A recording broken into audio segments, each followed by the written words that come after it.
Lost season 4 episode number 11। Hello everyone and welcome back to Anokhi Filmi दुनिया।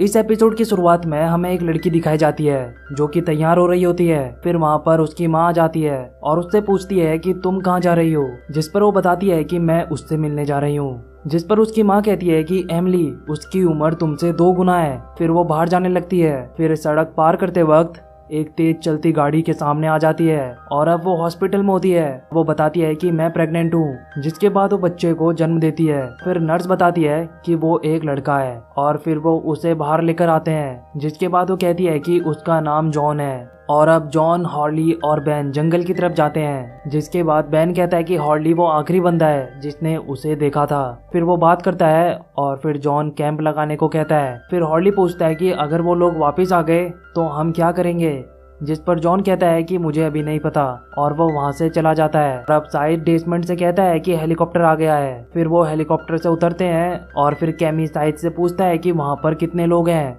जिस पर Said कहता है कि मैं ऐसा क्यों करूं। जिसके बाद वहां पर कैप्टन आ जाता है और कैमी पूछता है कि मेरे बारे में उन्हें सब कुछ कैसे पता है। जिसके बाद कैप्टन कहता है कि मैंने उन्हें नहीं बताया और कहता है कि उसने बताया है। फिर कैमी अंदर जाने लगता है। फिर वो माइकल के पास पहुंचता है, जिस पर कैमी उसका पैर तोड़ देता है। पूछता है कि तुम्हें पता है मैं कौन हूँ। आगे कहता है कि तुम्हें मेरा नाम पता है। फिर माइकल कहता है कि मार्शियन कैमी।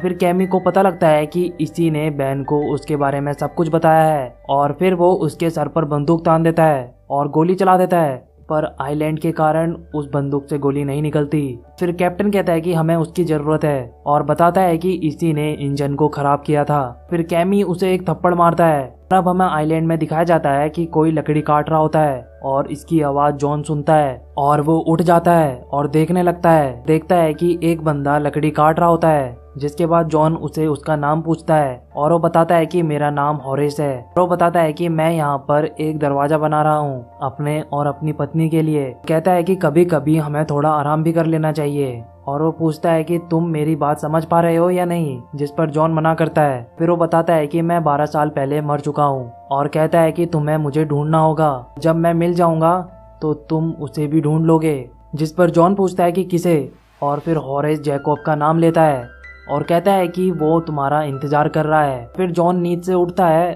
और वो एक सपना देख रहा होता है। फिर जॉन कहता है कि अब चलो यहाँ से। अब हमें वापस अतीत में ले जाया जाता है और हम देखते हैं कि नर्स उनको बच्चे के बारे में बताती है कि उसे कितनी बीमारी है, पर वो सबसे लड़ रहा है। फिर वो कहती है कि आज हम इसे यहाँ से निकाल देंगे। फिर एमिली कहती है कि मैं ऐसा नहीं कर सकती। फिर वो वहाँ से बाहर चली जाती है और फिर एमिली की माँ कहती है कि हमें बच्चे को गोद देना है। फिर वो सिगरेट पीने लगती है, जिस पर नर्स कहती है कि तुम यहाँ पर ये नहीं पी सकती।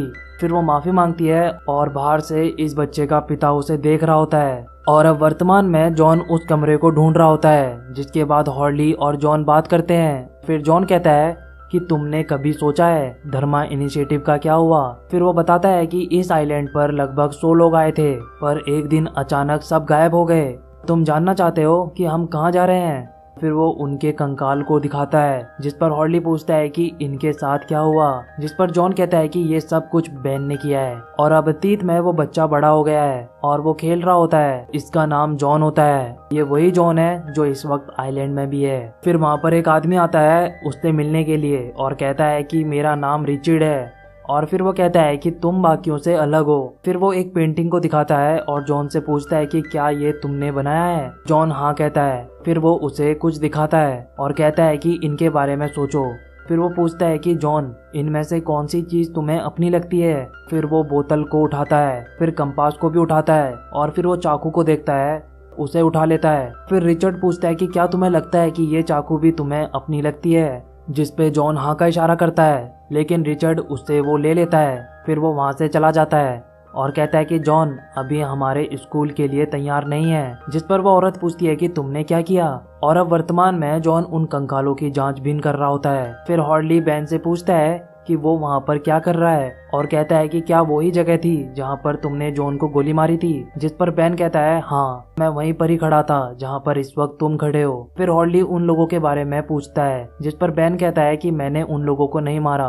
फिर जॉन को हॉरेस की कंकाल मिल जाती है। फिर वो उसके जेब से एक मैप निकालता है और कहता है कि हमें मिल गया। उधर बोट में फ्रैंक कैप्टन को बताता है कि वो मर चुका है। फिर फ्रैंक कहता है कि सब लोग इसके बारे में पूछ रहे हैं। फिर वो फ्रैंक को कहता है कि हेलीकॉप्टर को तैयार करो, हम वापस आइलैंड में जा रहे हैं। और फिर फ्रैंक वहाँ से चला जाता है। फिर फ्रैंक कैप्टन कैमी को बताता है कि जब तुम यहाँ से चले गए थे तो यहाँ पर कुछ अजीब होने लगा था। और फिर कैप्टन कहता है कि मुझे डर है कहीं तुम्हारे साथ भी ऐसा ही ना हो जाए।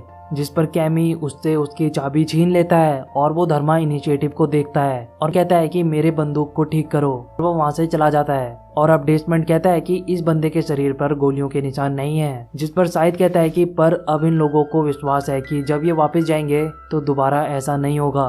फिर कैप्टन कहता है तुम दोनों को वहाँ जाना होगा, तुम लोग चुप कर वहाँ जाओगे, मैं तुम्हारे लिए वहाँ खाना छोड़ दूंगा। जिस पर शाहिद मना कर देता है और कहता है कि हमें तुम्हारी नाव चाहिए और कहता है कि हम तभी अपने लोगों को बचा पाएंगे जब हम उन्हें वहाँ से निकाल लेंगे।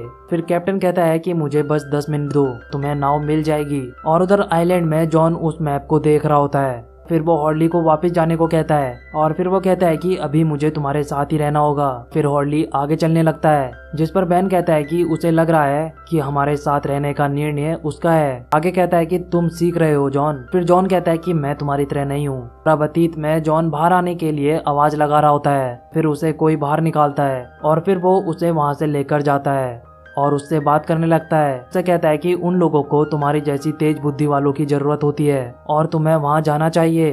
पर जॉन कहता है कि मुझे साइंस पसंद नहीं है, मुझे कुश्ती, मछली पकड़ना, तेज गाड़ी चलाना पसंद है। जिस पर वो आदमी कहता है कि जॉन तुम इस चीज के लिए नहीं बने हो, तुम्हें साइंस में जाना चाहिए। और कहता है कि तुम कोई सुपर हीरो नहीं हो। जिस पर वो कहता है कि मुझे मत बताओ मैं क्या नहीं हूँ। फिर वो वहाँ से उठकर चला जाता है। तब वर्तमान में फ्रैंक माइकल के पास आता है, कहता है कि तुमने मुझे क्यों नहीं बताया कि तुम उन बचे हुए लोगों में से एक हो। जिस पर माइकल कहता है कि क्योंकि तुम मेरे पे भरोसा नहीं करते। और फिर वो उसे उठाता है और फिर माइकल कहता है कि तुम कैमी को वापस वहाँ नहीं ले जा सकते, वो सबको मार देगा। फ्रैंक बाहर आता है और फिर कैमी से कहता है कि मैं इसे इंजन रूम में लेकर जा रहा हूँ। फिर कैप्टन उन्हें बताता है कि उन्हें कैसे वहाँ जाना है। और फिर डेस्मंड साइड से कहता है कि मैं वापस उस आइलैंड पर नहीं जाने वाला। जिसके बाद साइड अकेले वहाँ जाने का तय करता है और वो जाने लगता है। और उधर आइलैंड में जॉन उस कमरे को ढूंढ रहा होता है। जिसके बाद बैन कहता है कि मेरे रीढ़ की हड्डी में ट्यूमर है और मेरे हाथों में मेरी बेटी का खून लगा हुआ है। आगे कहता है कि ये मेरी किस्मत में लिखा था जॉन। हॉर्ली कहता है कि गाइस यहाँ पर वो कमरा है और फिर तीनों उसे देखते हैं। अब हमें अतीत में दिखाया जाता है कि जॉन अब बुढ़ा हो गया है और वो ठीक से चल नहीं पा रहा। कहता है कि मैं कभी वापस अपने पैरों पर खड़ा नहीं हो पाऊंगा।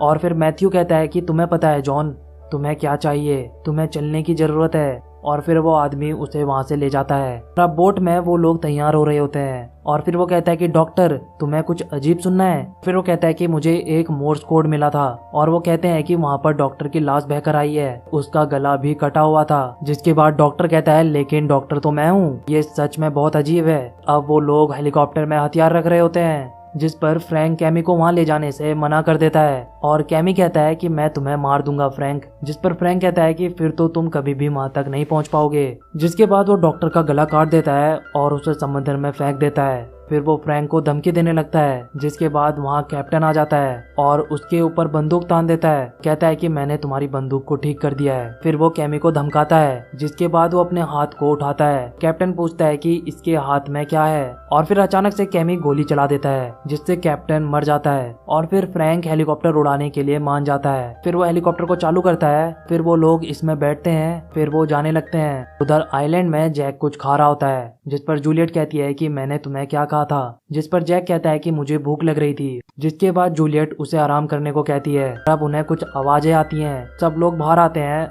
और देखते हैं कि वहाँ पर हेलीकॉप्टर आया है। उसमें से कुछ नीचे आता है। वो एक फोन होता है जो कि फ्रैंक ने जानबूझकर फेंका होता है। उधर बेन जॉन को बताता है कि अभी आइलैंड मुझे बीमार करना चाहता है और अब तुम्हारा समय शुरू हो चुका है जॉन। फिर जॉन उस कमरे में जाने लगता है और फिर वो एक लालटेन को जलाता है और दरवाजा खोलकर अंदर जाता है। और फिर वहाँ पर कोई होता है। जॉन पूछता है कि क्या तुम जैकोब हो और कहता है कि मैं उसकी तरफ से बोल रहा हूँ। फिर वो अपना नाम क्रिश्चियन बताता है और फिर वो देखता है कि वहाँ पर क्लेयर भी है। जिस पर वो पूछता है कि बच्चा कहाँ पर है। जिस पर क्रिश्चियन कहता है कि हमारे पास इन चीजों के लिए समय नहीं है, एक बार वो यहाँ पर आ गए तो इसका कोई मतलब भी नहीं रहेगा। जिसके बाद जॉन पूछता है कि मैं आइलैंड को कैसे बचाऊं। और बाहर हॉर्ली और बेन उसके इंतजार में बैठे होते हैं और फिर हॉर्ली बेन को आधा चॉकलेट देता है, फिर वो खाने लगते हैं। तब जॉन वापस आता है, फिर बेन पूछता है कि क्या उसने तुम्हें बताया, जिस पर जॉन कहता है कि हाँ, और कहता है कि अब हमें इस आइलैंड को यहाँ से कहीं और लेके जाना है। इसी के साथ ये एपिसोड यहीं पर खत्म हो जाता है। तो अब ये इस आइलैंड को कैसे मूव कराएंगे, जानने के लिए आपको देखना होगा इसका अगला एपिसोड। तब तक के लिए आप चैनल को सब्सक्राइब करो, जितना हो सके वीडियो को लाइक करो और शेयर करो।